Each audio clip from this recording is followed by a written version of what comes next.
हमारे सभी मित्रों को मेरा सादर नमस्कार। मित्रों, हमारा आज का वीडियो उत्तराखंड बोर्ड कक्षा 11 के विद्यार्थियों के लिए है और आज के इस वीडियो में हम कक्षा 11 हिंदी विषय के सैंपल पेपर को लेकर आए हैं, जिससे आपको ये समझ में आ जाएगा कि आपका जो हिंदी का पेपर है वो किस तरह से आने वाला है और किस तरह के प्रश्न उसमें पूछे जाने वाले हैं। तो इस वीडियो में हम आपको पेपर दिखा रहे हैं कि किस तरह का पेपर आ सकता है और पेपर की तैयारी कीजिए, क्योंकि मैं पेपर का हल इसमें नहीं बताने वाला हूं, सिर्फ आपको पेपर का सैंपल बताने वाला हूं। तो आइए शुरू करते हैं। जो आपका जो पहला पेपर हुआ कक्षा 11 के बच्चों का हिंदी का उत्तराखंड बोर्ड में, तो पहले प्रश्न में होगा निम्नलिखित गद्यांश को पढ़कर पूछे गए प्रश्नों के उत्तर देने। एक गद्यांश दिया रहेगा पेपर में, उसको पढ़ करके नीचे 4 प्रश्न होंगे, दो नंबर के 8 नंबर के प्रश्न होंगे। तो उस गद्यांश को आपको पढ़ना है। मान लीजिए गद्यांश है आपके पास, जब लोग त्रस्त हों, पराजित हों या शोकग्रस्त हों तभी उन्हें हमारी सहानुभूति, सहायता या प्रोत्साहन की जरूरत होती है। उस समय उनका आत्मविश्वास लड़खड़ा जाता है। उस समय उनकी खिल्ली उड़ाने का या उनको परेशानी का मजा लूटने का मोह हमें रोकना चाहिए और उन्हें सहारा देना चाहिए। उनकी हिम्मत बढ़ानी चाहिए। जो ऐसा करते हैं वे उनके हृदय में हमेशा के लिए स्थान प्राप्त कर लेते हैं, अपनी लोकप्रियता की परिधि विस्तृत करते हैं। तो इस तरह से गद्यांश होगा, काफी बड़ा गद्यांश होगा। उस गद्यांश को आपको पूरा पढ़ना है और उसके नीचे दिए गए 4 प्रश्नों के उत्तर आपको देने हैं। 4 प्रश्न आपके सामने हैं। तो 4 प्रश्न में पहला प्रश्न है कि ये आपके सामने पहला प्रश्न यहाँ पे 1 2 3 4 दिए हैं। तो इसमें पहला प्रश्न है, लोगों को हमारी सहानुभूति या प्रोत्साहन की आवश्यकता कब होती है? तो आप इसी गद्यांश में ढूंढिएगा, तो यहीं आपको इसका उत्तर मिल जाएगा। जब लोग त्रस्त हों, पराजित हों या शोकग्रस्त हों तभी उन्हें हमारी सहानुभूति, सहायता या प्रोत्साहन की जरूरत होती है। तो यहाँ से लेकर यहाँ तक आपका इसका उत्तर हो जाएगा। इसी प्रकार से इसमें दूसरा जो प्रश्न है, लिखा है कि पराजित या शोकग्रस्त व्यक्ति के साथ हमारा व्यवहार कैसा होना चाहिए? तो उस समय उनकी खिल्ली उड़ाने या उनको परेशानी का मजा लूटने का मोह हमें रोकना चाहिए और उन्हें सहारा देना चाहिए, उनकी हिम्मत बढ़ानी चाहिए। इसी प्रकार से इसमें जो थर्ड वाला प्रश्न है, ऊपर से आत्मविश्वासी दिखाई देने वाले व्यक्ति को किस चीज की जरूरत होती है? तो ये सब आपको गद्यांश में प्रश्नों के उत्तर मिल जाएंगे, आपको प्रयास करना होगा। जैसे इसी गद्यांश में लिखा है कि ऊपर से कोई बड़ा आदमी कितना भी आत्मविश्वासी और आत्मतुष्ट क्यों न दिखाई दे, भीतर से वह हमारी आपकी तरह प्रशंसा का, प्रोत्साहन का, स्नेह का भूखा होता है। तो उसकी प्रशंसा करनी चाहिए। इसी प्रकार से इसमें जो चौथा प्रश्न होगा वो गद्यांश का शीर्षक लिखने के लिए होगा। तो आप गद्यांश को अच्छी तरह पढ़ेंगे तो आपको शीर्षक भी समझ में आ जाएगा, मतलब इस गद्यांश का नाम क्या हो सकता है, इसका टाइटल क्या हो सकता है। अब चलते हैं हम दूसरे प्रश्न पे। दूसरा जो प्रश्न है आपका वो निबंध का होगा। इसमें एक शीर्षक, 2-3 आपको शीर्षक दिए गए हैं, नाम दिए हैं। उनमें आपको किसी एक पे लगभग 200 शब्दों का निबंध लिखना होगा। जैसे है मेरे प्रिय कवि, बेटी बचाओ बेटी पढ़ाओ, प्रदूषण समस्या और समाधान, ये 3 निबंध दिए हैं। कोई एक विषय पे, चाहे इस पे चाहे इस पे चाहे इस पे, तो किसी एक विषय पे आपको निबंध लिखना होगा। अब आता है प्रश्न संख्या 3, दैनिक समाचार पत्र के संपादक को सड़क दुर्घटनाओं को रोकने के उपाय सुझाते हुए एक पत्र लिखना है। तो ये आपको एक पत्र लेखन के अंतर्गत आता है, तो आप पत्र लिखने की प्रैक्टिस भी कर लीजिएगा। 2 प्रकार के पत्र परीक्षा में आएंगे। तो एक पत्र मैंने ऊपर बताया, एक ये है आपके पास, मुख्य सचिव देहरादून की ओर से आयुक्त नगर विकास प्राधिकरण देहरादून को एक अनुस्मारक पत्र लिखे जिसमें गांव वासियों को पेयजल की सुविधा उपलब्ध कराने की सूचना न दिए जाने का उल्लेख किया हो। तो या तो वो वाला पत्र लिख लीजिए या ये वाला लिख लीजिए, क्योंकि अथवा करके यहाँ पे दिया है, तो कोई एक कीजिएगा। प्रश्न संख्या 4 है, निम्नलिखित प्रश्नों में से किन्हीं 2 का संक्षिप्त उत्तर दीजिए। यहाँ पर 3 प्रश्न दिए गए हैं, किसी 2 का आपको उत्तर लिखना है। जैसे क ख ग 3 है। पहला है, एक अच्छे समाचार में कौन कौन से गुण होते हैं? दूसरा है, प्रतिवेदन रिपोर्ट से क्या आशय है? या रेडियो किस प्रकार का संचार का माध्यम है। अगर आपको ये वाला प्रश्न नहीं आ रहा है तो अथवा करके यहाँ पे दिया है, नस्लवाद एक भटका हुआ आंदोलन विषय पर एक लेख लिखिए। तो जो आप कर सकते हैं वो आप कीजिएगा। पांचवा प्रश्न, आपकी जो आरोह पुस्तक है उसके काव्य वाला खंड है जिसमें कविताएं हैं, उसमें से कविता दी रहेगी। तो दो कविताएं होंगी, किसी एक कविता को पढ़ना है और उसके नीचे दिए गए प्रश्नों के उत्तर देने हैं। पहला है, और माँ बिन पढ़ी मेरी, दुख में वह गढ़ी मेरी, माँ की जिसकी गोद में मैं सिर, रख लिया तो दुख नहीं फिर, माँ की जिसकी स्नेह धारा का यहाँ तक भी पसारा। तो ये कविता है और कविता आपकी किताब से है, आपकी पुस्तक आरोह से है। अब इस कविता के नीचे प्रश्न दिए गए हैं 1, 2, 3। आपको प्रश्नों के उत्तर देने हैं। कवि की माता किस दुख में गड़ी है, कविता को पढ़ करके देने हैं। माँ की गोद कवि के लिए क्या महत्व है, और इन पंक्तियों में व्यक्त कवि की क्या व्यथा है। तो कविता को पढ़ना है, उसके अर्थ को समझना है और प्रश्नों के उत्तर देने हैं। यदि आपको वो वाला काव्यांश नहीं आता है तो दूसरा ख इसमें दे रखा है। ये मीराबाई जी की कविता है। मेरे तो गिरधर गोपाल दूसरो न कोई, जाके सिर मोर मुकुट मेरो पति सोई, छाड़ी दई कुल की हानि का करिए कोई, संतन डिग बैठी बैठी लोक लाज खोई, आंसुअन जल सींच सींची प्रेम बेली बोई, अब तके बेली फैली गई आनंद फल होई।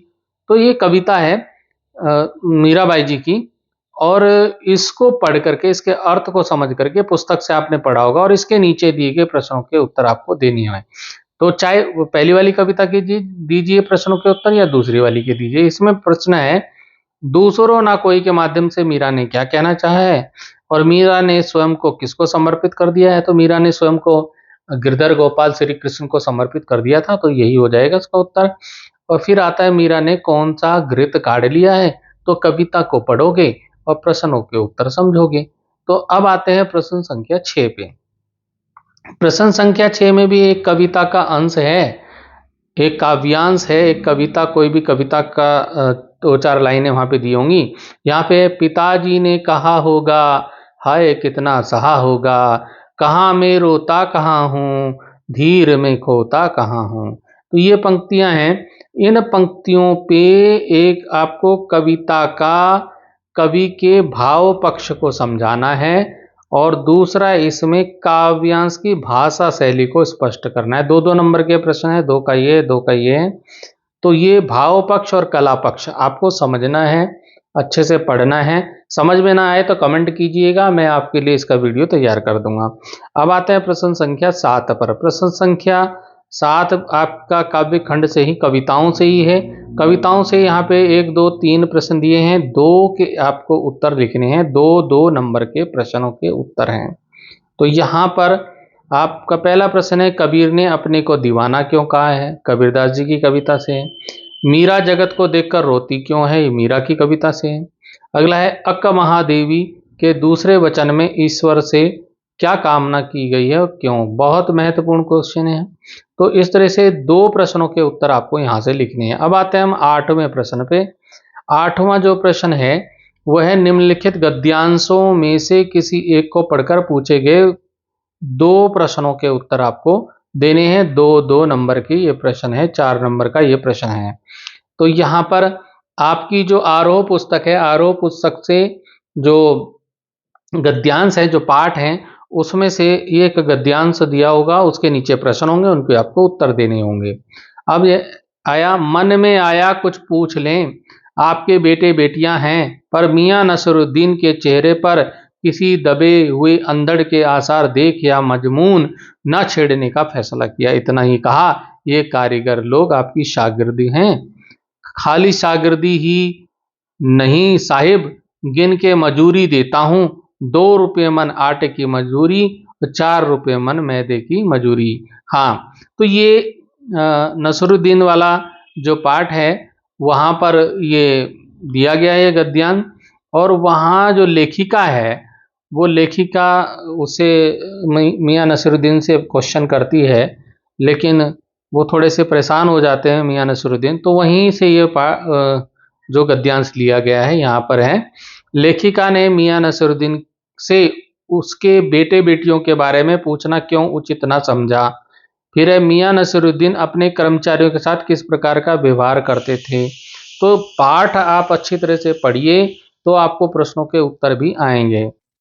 अब यदि इस गद्यांश के आपको प्रश्नों के उत्तर नहीं आ रहे तो दूसरा गद्यांश भी यहाँ खा वाला दिया गया है।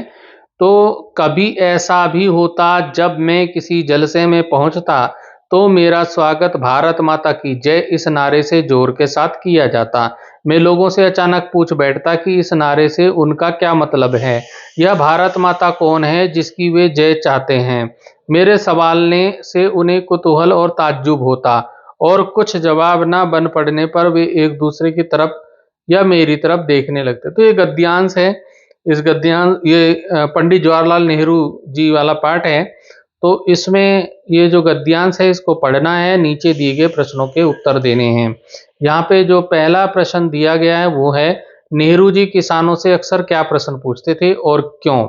फिर आता है एक जाट किसान ने भारत माता का क्या अर्थ बतलाया। तो ये इसी गद्यांश में है, गद्यांश पूरा पढ़ना है और फिर प्रश्नों के उत्तर देने हैं।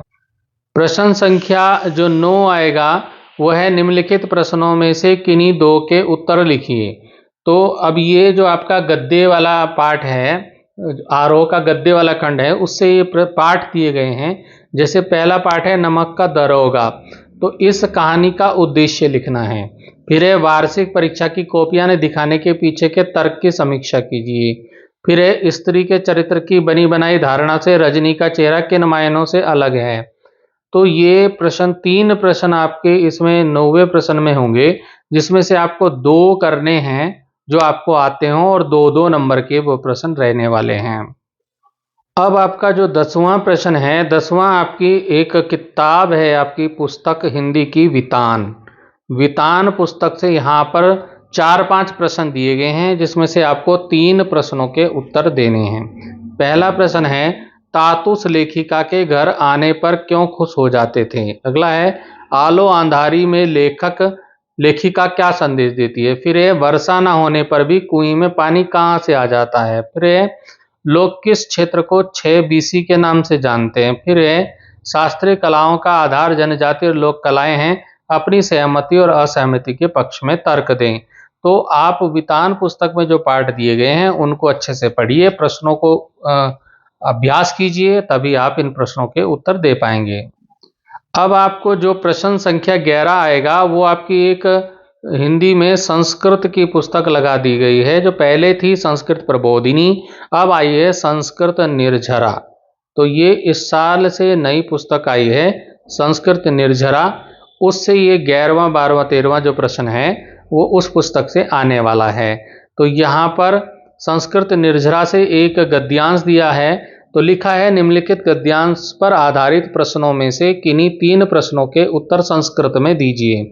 तो 2-2 नंबर के प्रश्न हैं, 6 नंबर का ये प्रश्न रहने वाला है। यहाँ पर एक गद्यांश दिया है यथा भारतवर्षे चत्वारि धामानि। जिस प्रकार से भारतवर्ष में 4 धाम हैं, पुरी, द्वारका, बद्रीनाथ, रामेश्वरम, विश्व प्रसिद्धानि संति, विश्व में प्रसिद्ध हैं ये 4 धाम।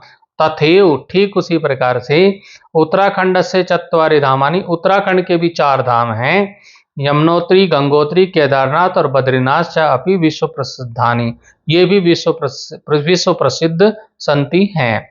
उत्तराखंड से चत्वारि धामानि दिव्य भव्यानि च संति। उत्तराखंड के जो 4 धाम हैं दिव्य हैं, भव्यानि हैं, सुंदर हैं। तीर्थयात्रिणः देश विदेशेभ्य अत्र आगच्छन्ति। तीर्थयात्री देश विदेश से यहाँ पे आते हैं।